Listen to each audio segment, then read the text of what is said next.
Hi everyone, I'm Caitlin. And I'm Ash. And we are the Savvy Blondes. We are so excited to be coming to you from our amazing location sponsor, Thrive, right here in Gilbert, Arizona. And we are in February, Ash. Oh my gosh. Can you guys believe it? It's been like the longest month of It really January. has. Yeah, oh my god, no. I saw this thing on, was it Instagram the other day that was like, oh hi, today is now January 75th. And it was like, seriously, January was a rough year. Yeah, yes, definitely. That's what I was going to say. Yeah. But yeah, so we are super excited to be in February, and this is my favorite month because Valentine's Day is one of my favorite Hallmark holidays. Yes, girl. And so this entire month we figured we would talk about love, and not just, you're in a couple and you're happy love, but the nitty gritty of how to love yourself, how to have fun on Valentine's Day. If you're single, how to have Galentine's Day and rock it. And I also want to announce that I'm starting yet another business. This is like my baby business. It's something I've been wanting to do for a while. And it is called the Millennial Matchmaker. So I am going to be curating Bumble and Tinder profiles for men and women throughout, wherever, and helping them curate their profiles so that they're attracting the right kind of person that they want a relationship with, and just making sure that they're able to find the best love of their life in this millennial, instant gratification day of age. I love it. Because seriously, some people really don't have a knack for presenting themselves well on social media, even if it's a dating app, Absolutely. And you're kind of getting judged on, first impressions are everything, and so it's really important to, put your best face or best selfie forward, and you get to show people how to do that and help them find love. Yeah, so I'm super excited, but we are so excited just for this to be February and to talk about all of the amazing things that love is and what those different forms of love look like. Absolutely, and we are hosting a special event this month. It's kind of a belated Galentine's event. We are hosting Girls Night Out, which is going to be amazing. We're hosting it at Postino in Gilbert on February 18th. It's a Monday night because they do their $20 bottle and board. Yes. So we are out to save some money, girls, and we are going to have a Girls Night Out. And we are so excited. It is National Drink Wine Day. And so we are celebrating because that's what we do, right? Cheers. Woo! We have rosé today because, pink, because that's who we are. But anyway, we do have a special guest on our show today. He is my hubby, and he is going to come on here with me, and we're going to talk about, long-term love, settled down, domesticated, spouse love. Yes. So we're going to talk about that today. But we also, this week, went to Thrive and asked some of the ladies who work here what they thought of love. And we made it a little easier for them by asking some leading questions. And so we're going to bring Tim in here in just a second, and we're all going to pick some questions from this bowl of mysterious pieces of paper and answer these questions about love. Yay!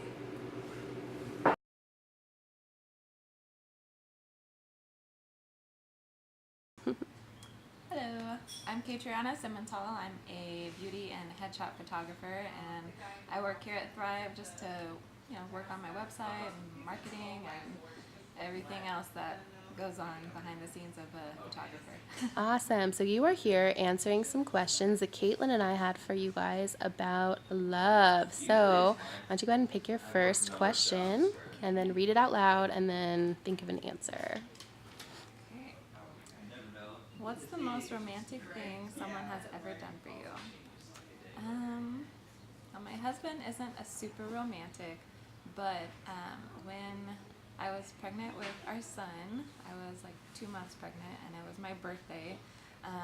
We took an impromptu trip to Sedona, and it was my first time there, and we went on a romantic hike, and it was just beautiful. And I was just that's so sweet. I love that. Yeah. Sedona's so pretty. I love it. Definitely. All right. Let's see, what else we got? Do you believe in soulmates? If so, who is yours? I definitely believe in soulmates. My husband is mine, obviously. Well, that's good. Yeah. So I actually met him a few months after I got out of a rough relationship, We met at a concert that we were both dragged to by our friends, and yeah, him and his friend were sitting in our seats, and we hit it off and had our first date a couple days later. Aw. Yeah, And how long have you guys been together? It'll be 6 years. Wow. Yeah. Congratulations. That's amazing.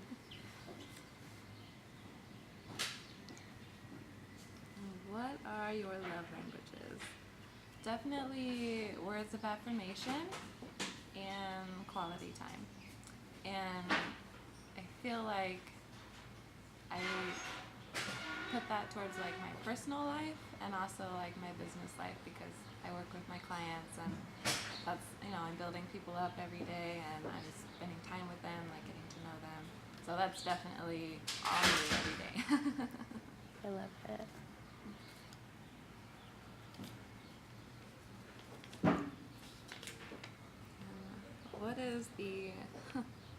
What is the riskiest thing you've ever done for love?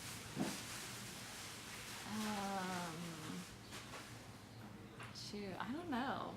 I want to skip this one. Okay. I wanna Sounds skip good. that.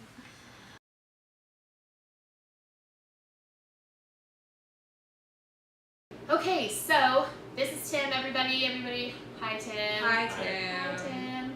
So we are going to start off kind of getting to know Tim. I mean, I already know him a little I bit. kind of know him. She kind of knows him, but none of you guys probably really know him.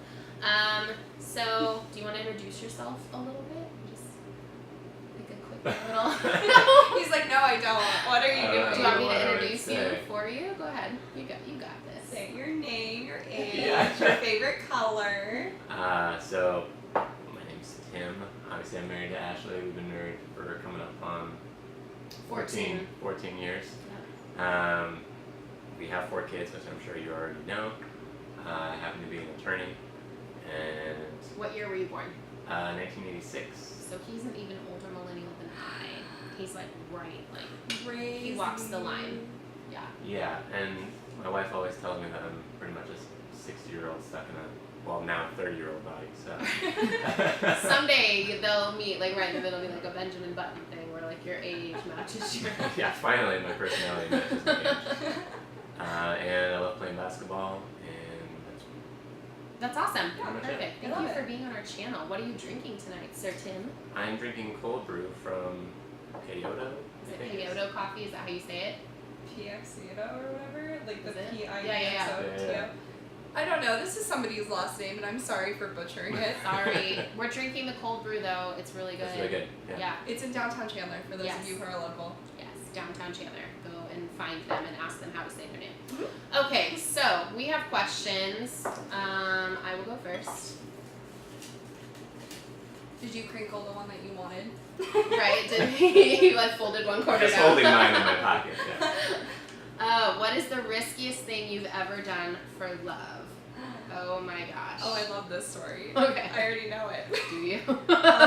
There are a few risky things I've done for love. Okay.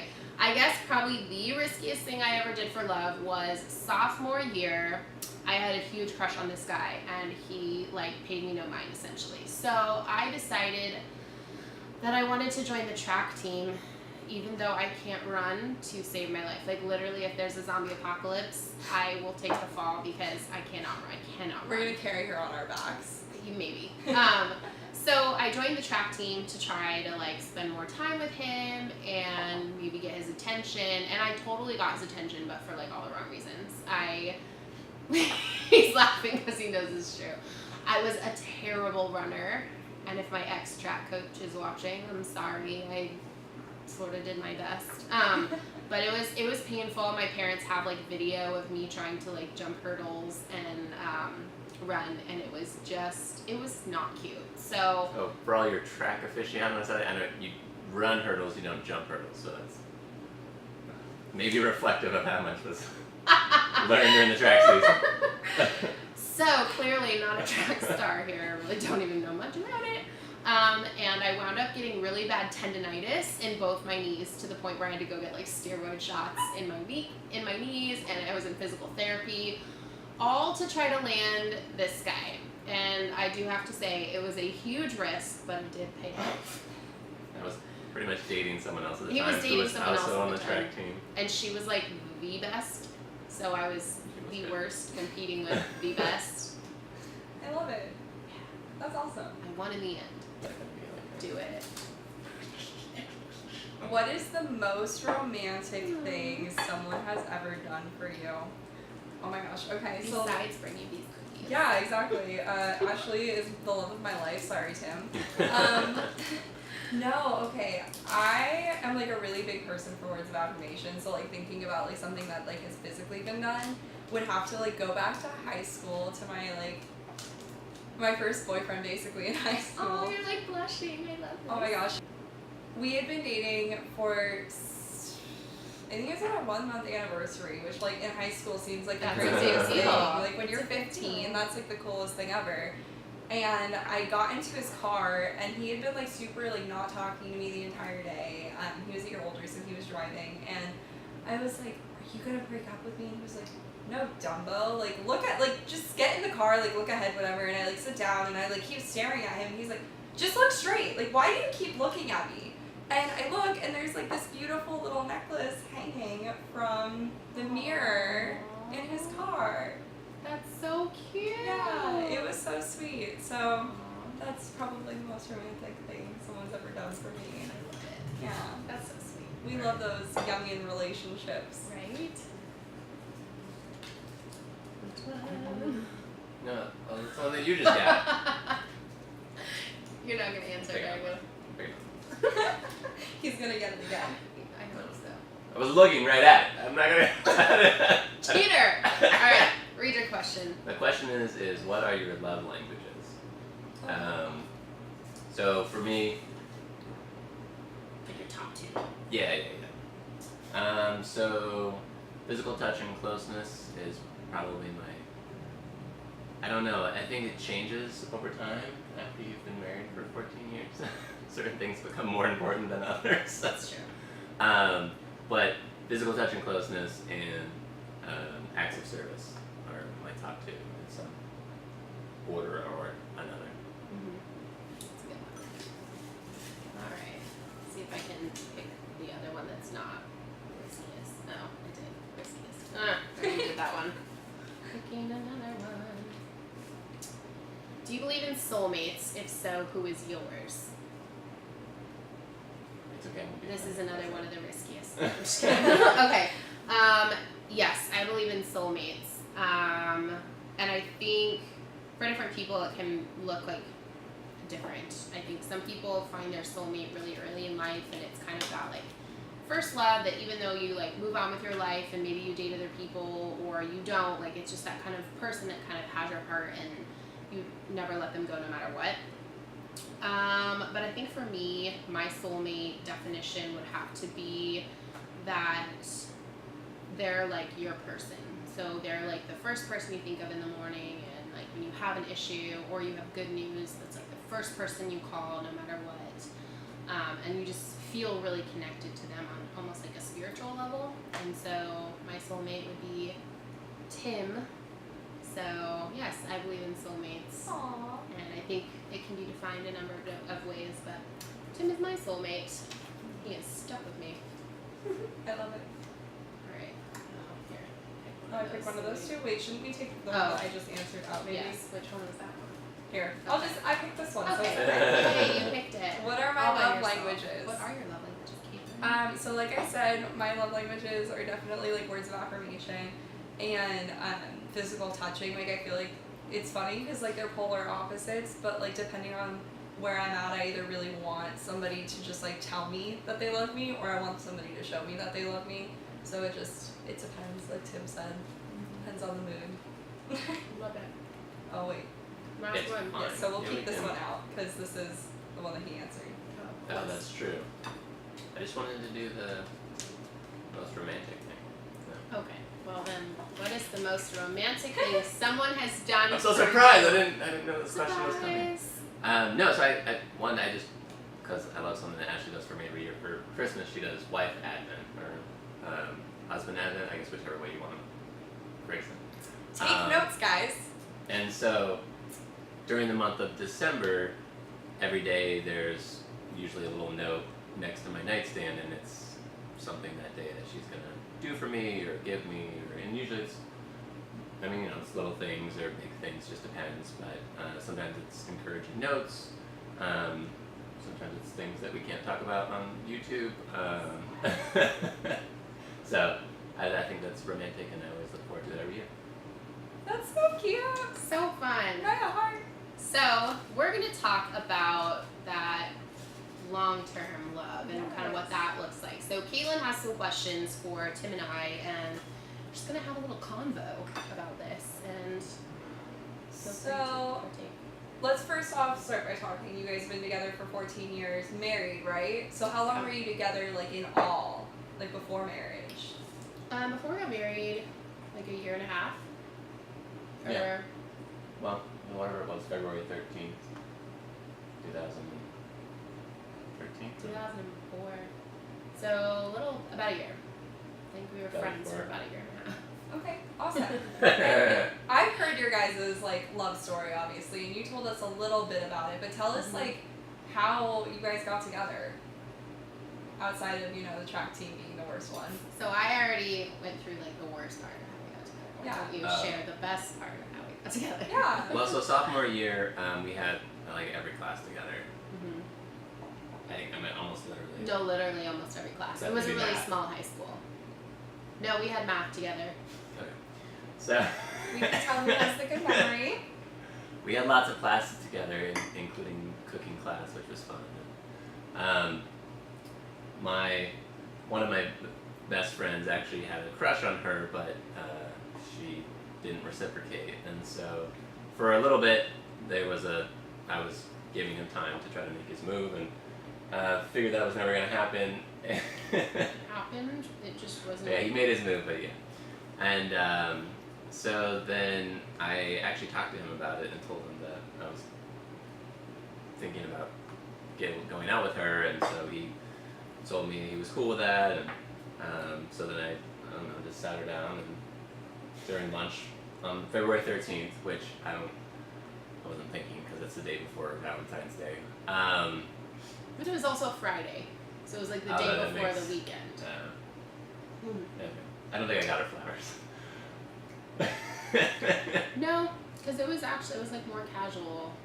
And I actually wound up talking to his friend about this and was kind of like, he's been really like hot cold with me. Like sometimes he's super flirtatious with me, and then other days he seems kind of awkward and distant. And I'm like, I really know what to make of it, because I'd had a crush on this guy for like a year and a half, and was just like, I don't play with my heart. So he wound up going and talking to Tim and being like, dude, you gotta let her know what's going on. And so at lunch the next day, you were like, hey, just want you to know that I have feelings for you.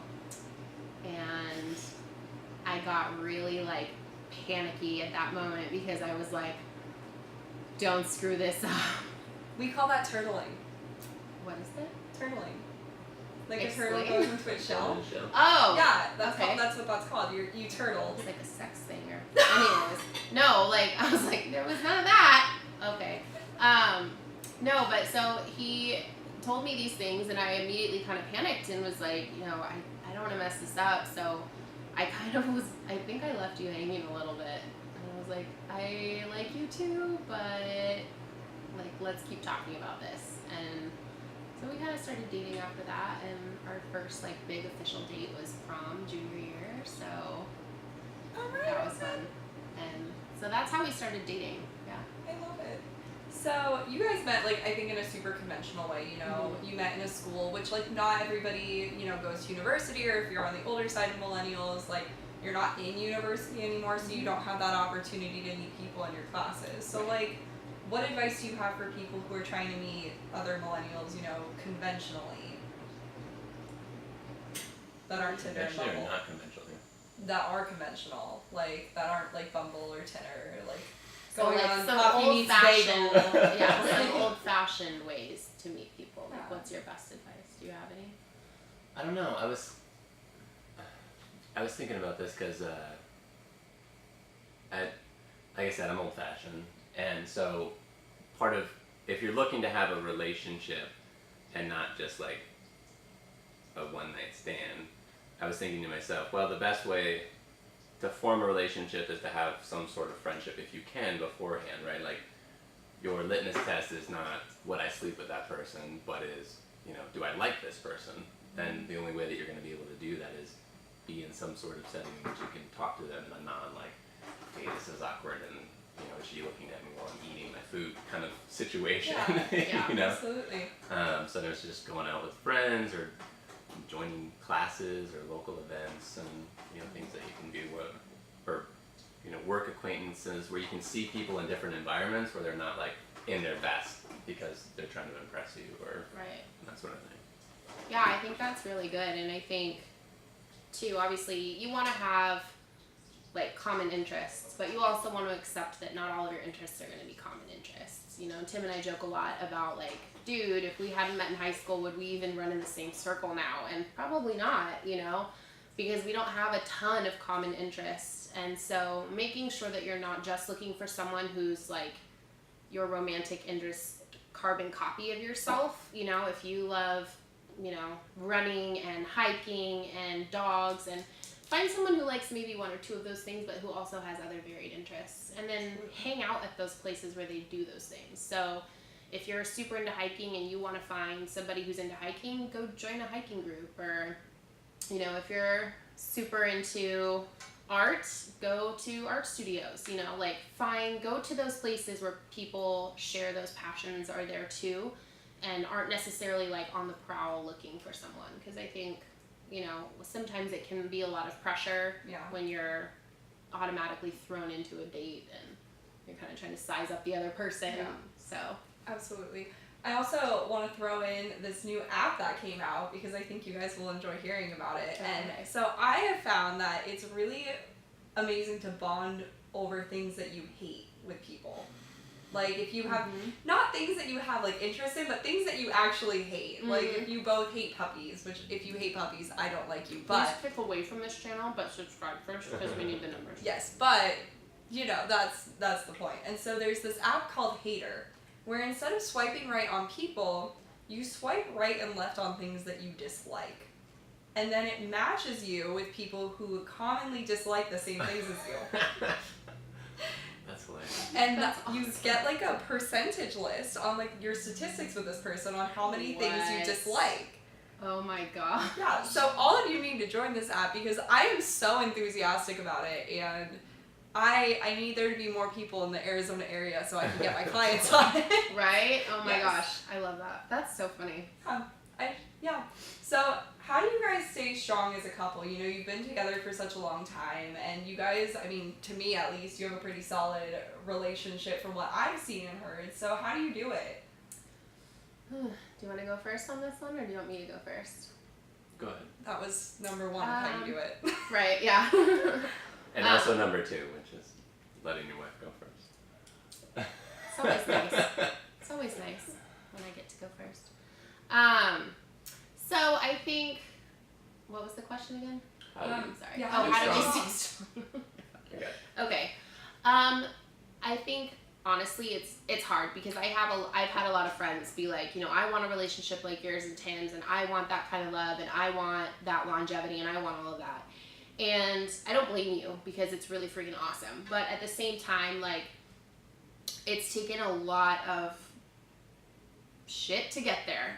Like, we've been through a lot of really rocky, horrible situations. We've also had a lot of really good times, but I think the result that you see when you see our relationship, either here on the channel or if you guys know us in person, is you're seeing 13, almost 14 years of going through some stuff and making that commitment that no matter what happens, like, we made a promise to stay together. And at the end of the day, like, we're on each other's side, we're on each other's team. We really try to have that mentality of like, it's never you versus me, it's always us versus whatever the issue is. And that doesn't always work. That's that in a perfect world, and it doesn't always. Yeah, that's right. We wouldn't be together, but it doesn't always play out that way, because we're not perfect people and we're not in a perfect relationship. But that's the goal. So I think that's Love that. how I think we stay strong. I don't know. What about you? Do you have anything to add? I agree with obviously all those things, and I think one of the main things is the way that you approach your relationship, and if you're approaching your relationship in such a way that you're trying to get what you can out of it, that the goal is your happiness or your personal fulfillment, and as when that doesn't happen anymore, or when you feel like the other person's not meeting whatever those things that you're looking for, then you leave. I mean, that's the problem for a lot of people. And so I think the focus, as much as you can, obviously, as you said, we're imperfect people, is to try to focus on, okay, how can I love my partner better, and how can I put their needs ahead of my own? You know, how can I make them a priority and show them that they're a priority? And you know, that's a continuing process. And a lot of times you're going to fall short and start looking back at yourself. But I think it's important to never settle with how you're loving that other individual. Always look for ways to do it better, and try to put their needs ahead of your own as much as you can. Because again, if the focus is on yourself, you're always going to find things that you're not happy with, or things that the other person could be doing better. It's a lot easier to criticize other people than it is to self-assess and see how you're doing. So, Totally. Absolutely. and if both people are doing that, then that's going to be a successful relationship. And I think we try as much as we can to do that in our imperfect way. Right, and I think too, like any kind of long-term relationship, when you're in it for the long haul, is kind of this mutual trust fall, where, you know, if there's two boards or two people and they've fallen at this angle, they hold each other up. But, you know, if one person's standing up, the other person has the trust to fall, but they don't get caught by the other person, you know, that's an issue. And so sometimes, you know, I have friends who are like, well, I'm willing to give in a relationship, and I'm willing to be out there and to, you know, really kind of support and lay my life down for this other person, but they're not willing to do that. And the relationship's not going to work if all of that's one-sided. So it has to be this mutual trust fall where you both are kind of meeting in the middle that way, but holding each other up and supporting each other, regardless of what the circumstances are. Because, you know, we've been faced with some pretty serious, awful circumstances, and, you know, there were times when, yeah, it was tempting to walk away, but, you know, at the end of the day, it was like, nope, like we're sticking it out because we know that it's worth it, and it's been worth it. Aww. Guys, I'm gonna cry.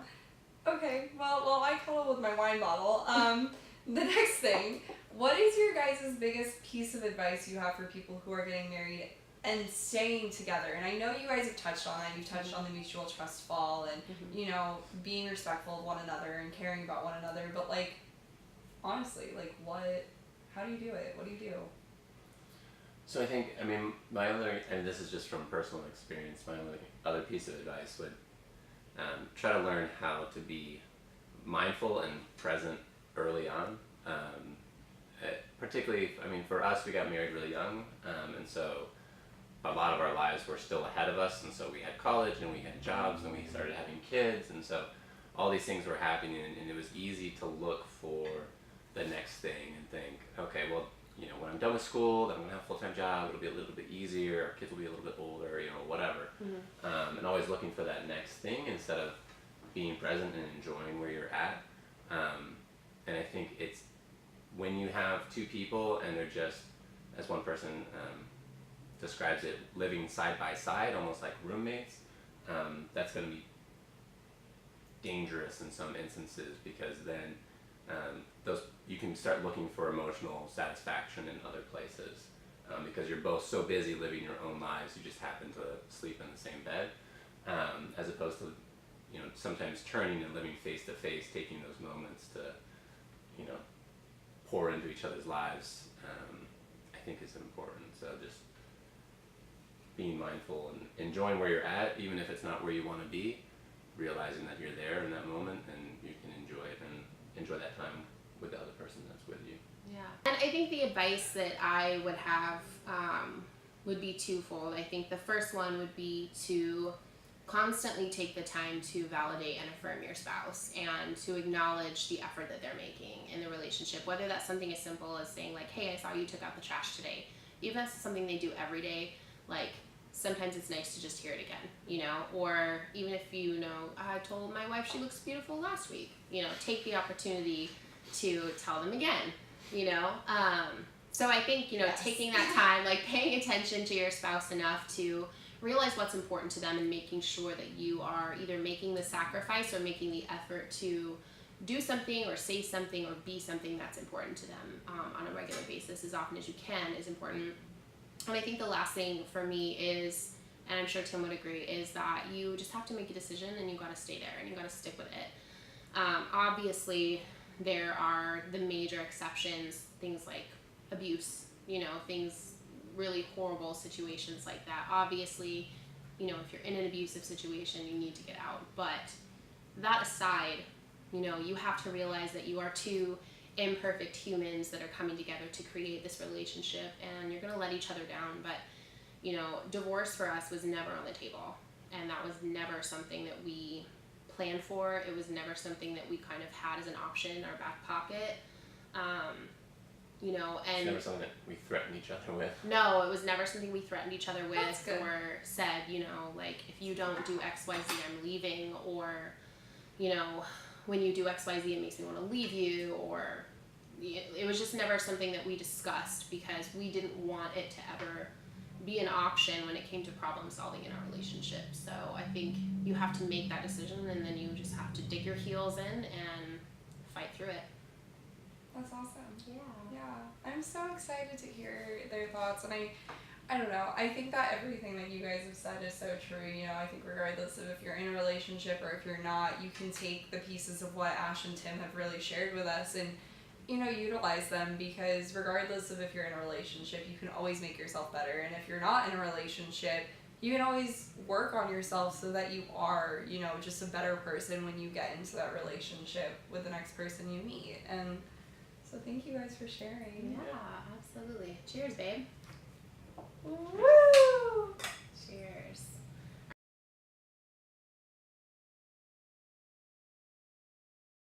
I think the number one thing to look for in someone is a willingness to change and to grow. Because, I know we talked about it, it's a crapshoot, and you don't know what that person's going to be in, 10 years. And honestly, if you get married, the things that bug you when you're dating get worse when you get married. That's true. Or And maybe they so- develop new habits. Yeah. So it's just, the willingness to change. Someone recognizing that they're not perfect and doing things to make themselves better, I think is probably one of the most important things to look for, because people get better, they get bitter, and if there's no evidence that they're going to get better, you should run. Dropping truth bombs. You're so Okay. wise. Oh, yeah. Thank you, Sir Tim. I'm out.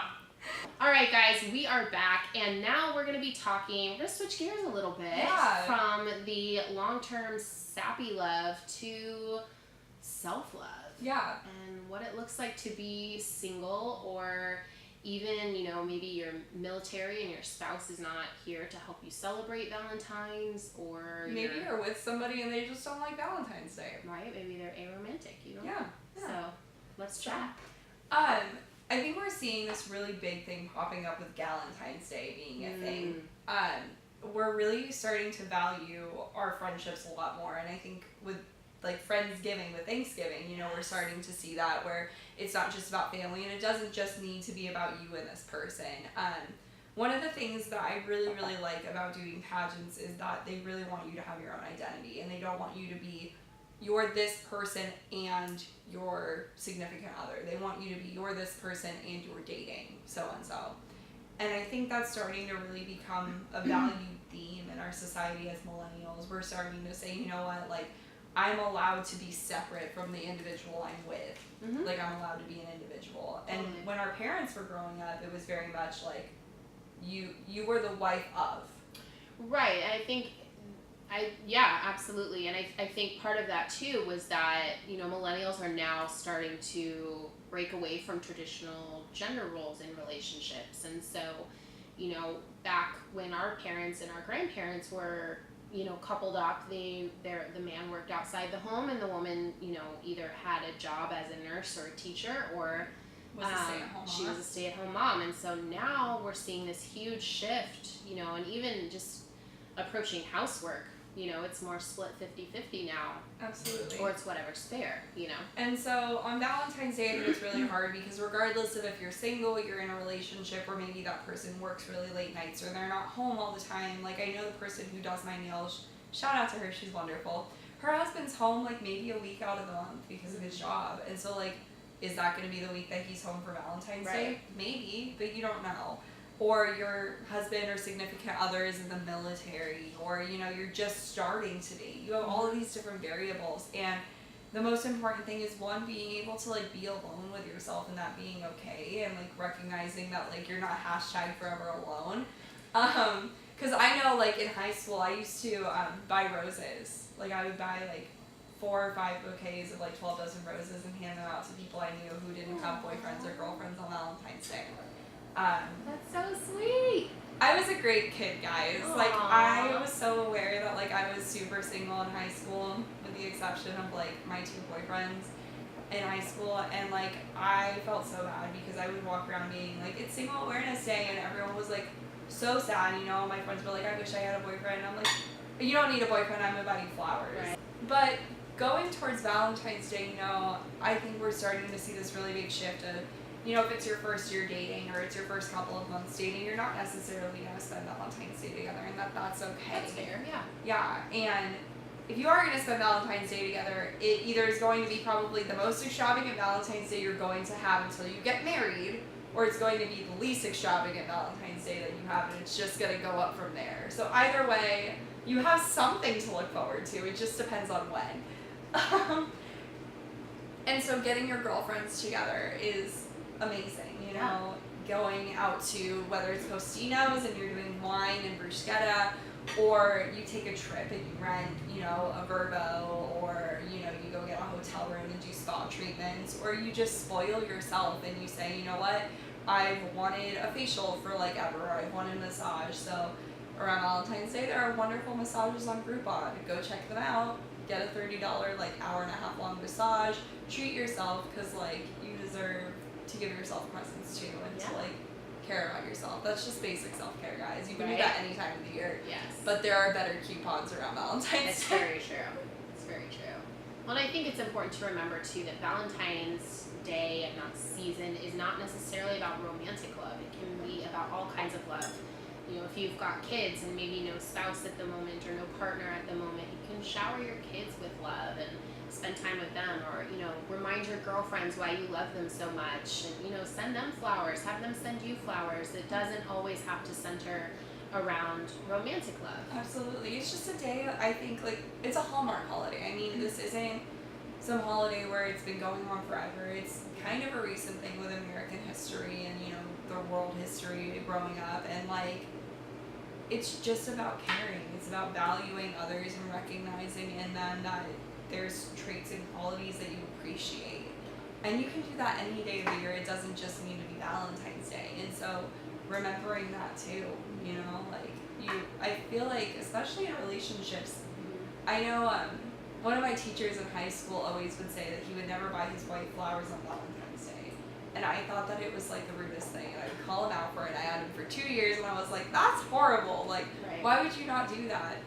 And when I graduated from high school and I got into the real world, you know, I started understanding why. Because he said, like, I will buy her flowers any day out of the year except for. And his whole thing was, I don't need to give her flowers on a day where everybody else is getting them. He was like, I am able to give her flowers on any day because I value her. Right. And just because it's on Valentine's Day doesn't mean I value her any more or any less. Well, and if you're getting them on Valentine's Day, it's like a, 400% markup, so you actually save money by not getting other people flowers on Valentine's Day. Yes, So, budgeting. Budgeting 101. We will come up with that soon. Yes. Gosh, okay, super Anyway, excited. yes. But yeah, so regardless of if you're single or, you know, your significant other isn't around or isn't able to be here or doesn't want to do something, go with your girlfriends. Yeah. Treat yourself.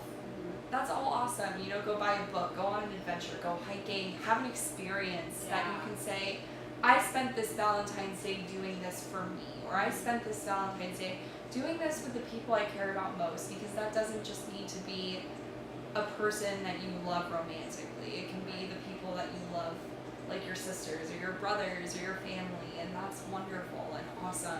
Totally. Yeah. So what are some of your favorite methods of self-care? Oh my gosh. Too many. I'm obsessed with Lush because I love skincare. So I like going and getting a face mask for myself and for my friends, because like I'm really big on like, let me touch your face, let me see what's going on, because I do makeup, and so I'll be like, hey, like, do you want to come over tonight? And like I'll surprise them and be like, I got you a face mask, or I got you this, or I got you Dutch Brothers. Like I'll buy myself Dutch Brothers, and that's a really great way, and they're so wonderful there. Like I've gone in on days where like I've had the worst day, and they'll give me free Dutch Brothers. Like I started crying in the drive-thru once, and because I just had the worst day, and the guy was like, honey, no, and like had me get out of my car and gave me a hug, got me free Dutch Brothers, gave me a free stamp card. Like they're so wonderful there. So even something as simple as like treat yourself to coffee, and being alone with yourself and being okay with it, lighting some candles, taking a bath, or sitting in the shower and throwing some essential oils down on the bottom of the shower so that smell is just invigorating. Don't do that with peppermint. You will burn your coochie. Anything else true. though, So wonderful. True. Orange essential oil, awesome. That's great. Lemon will be an antiseptic for the floor, so if you haven't cleaned it, there's your chance. Don't do it with tea tree oil either. That is also not fun. We should do an episode on essential oils. All right, we're Yes. looking at you. Who Yes. does it? Who does it? Yes, Let us know. let us know in the comments below. We'll hit you up. But yeah, anything like that, just remembering and appreciating your whole self is Yeah. so important. Yeah, even if it's working out. Like, I hate working out, honestly, if we're being real. Same. But I posted about it on my personal Instagram that I started just like juicing and eating healthier, because I was like, I need to cleanse my body. Like, I was eating Freddy's or like McDonald's like 2 or 3 times a day. Not your healthiest choice. No, that's so bad. And like I didn't feel bad afterwards. And like I used to like get sick when I ate fast food. So I was like, I'm just gonna go on a juice cleanse and eat some fruit and like healthy things, whole foods for a while. I did that, went to fast food, felt sick, wanted to throw up afterwards, did throw up afterwards, not my greatest moment. But, that's a form of self-care too, making that decision conscientiously that like, you know what, tonight I could have had a giant milkshake and instead I'm gonna have a juice, or I'm gonna eat some fruit. Yes. I love it. I think some of my favorite methods for self-care are things that I like to do that only really affect me, like, getting a massage, or even, doing my nails, or sitting down at my piano and playing nonstop for like an hour. Like I literally will play as loud as I can, every Lady Gaga song, every Sia song, like I just, all over the place, just play piano and play my heart out, sing my heart out, like it's just personal Ash karaoke time. And so Karaoke's great. It's such a good stress reliever. it is. I watched Agretsuko. Okay, I was gonna go to that. I was speaking of karaoke. It was so good. Have you guys watched Agretsuko? Oh my You God. watch Agretsuko. It's so cute. Okay, give us a brief summation. Okay, so Agretsuko is this darling little red panda made by the people who made Hello Kitty. And she is a millennial, and she is working her corporate office job with a boss who is terrible and Literally so a mean to pig. her. Yeah, literally And a pig. figuratively, like Figuratively and literally. we've had enough wine, but literally and figuratively a pig. Such a misogynist. Yes. And how she's dealing with love and finding love and relationships and dealing with starting a business and being Pressure in this, to get married. Yes. Yes. And guys, you just need to watch this show. And she deals with everything by singing death metal karaoke, which is literally my life, because every single Thursday night for the last 3 years, I have gone to karaoke night at a hookah lounge. And we just sing karaoke for hours Yeah. from like 10 to 2. Yeah. It's amazing. I love it. Anyway, for things like that, I know, random tangent, but so worth it. Yes. So grab your girlfriends, have a girls' movie night, drink some rosé, eat some cupcakes. Don't worry about how many calories you're consuming in the moment. Like, just have some fun. Because Relax. when you guys all wake up the next morning, you can go on a run. Oh, so true. Or not. Or this Like year, what you it- can just take Friday off and start your weekend early, because Valentine's Day is on a Thursday, baby. So Woo! All right, everybody, thank you so much for joining us for our first of the February Love episodes. We have some really fun, exciting ideas coming this month. And do not forget about our National Drink Wine Day celebration / Valentine's Day celebration, February 18th in Gilbert at Postino's, 8 p.m. Be there. It's a Monday night. Get your week started off with some new girls and just make some new friends, because we all need more friends. Absolutely. We all need more friends. We want to meet you, and we're going to be shooting some fun footage that night that we might include in future episodes. So be there, come drink some wine, have some bruschetta with us, and we hope to see you guys there. Have a great week. Bye, guys. Bye.